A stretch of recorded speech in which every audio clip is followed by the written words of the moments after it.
Madame, Monsieur, l'année 2023 a encore été une année difficile entre les guerres qui se poursuivent en Ukraine, celles dans la bande de Gaza, les émeutes que l'on a connues sur notre propre territoire, la crise de l'énergie, la baisse de pouvoir d'achat, l'augmentation générale des prix et toutes les difficultés qu'on a pu connaître avec la réforme des retraites, avec actuellement les débats sur la loi immigration et tout un changement de société en cours. Mais au plan local, et en ce qui concerne notre ville, c'est aussi l'année où on a terminé nos études, terminé nos investigations, terminé tous les travaux préparatoires pour aboutir à l'obtention de résultats qui sont loin d'être anodins, puisque nous allons pouvoir débuter dès janvier 2024 les travaux de rénovation de la salle Maurice Chevalier, après avoir terminé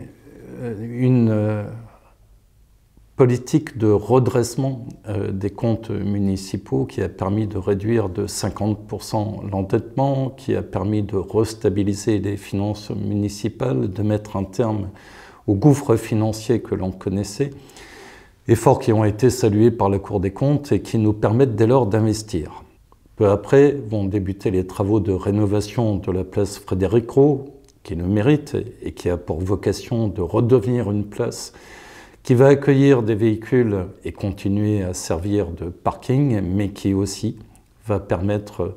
d'accueillir toutes les manifestations qui s'y déroulent actuellement dans un cadre beaucoup plus agréable, avec un reboisement, avec des espaces dédiés aussi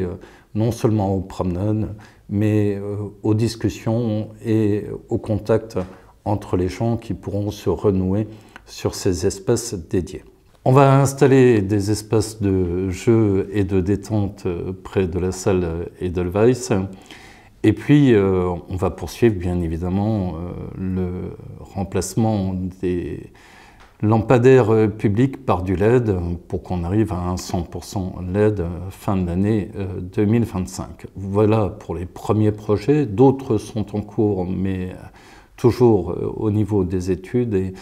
devrait là encore se concrétiser dans l'année qui vient. Nous avons également inscrit Amnéville au niveau mondial puisque, vous l'avez découvert, nous serons ville-étape du Tour de France féminin le 15 août 2024 et c'est un événement très important, suivi et retransmis dans 190 pays, qui va attirer le regard sur Amnéville et sa cité des loisirs. Et on ne s'arrête pas là, puisque le 26 août, nous accueillerons le parcours de la flamme paralympique, ce qui vous permettra, et ce sera peut-être l'unique fois dans votre vie, puisque nous les attendions depuis 100 ans, ces Jeux olympiques d'été, d'assister en direct et de vis-à-vis au passage de cette flamme paralympique.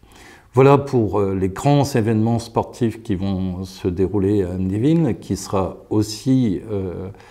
là pour animer la fan zone des Jeux olympiques 2024, organisée par le département au niveau du parking et du parvis de l'image. Et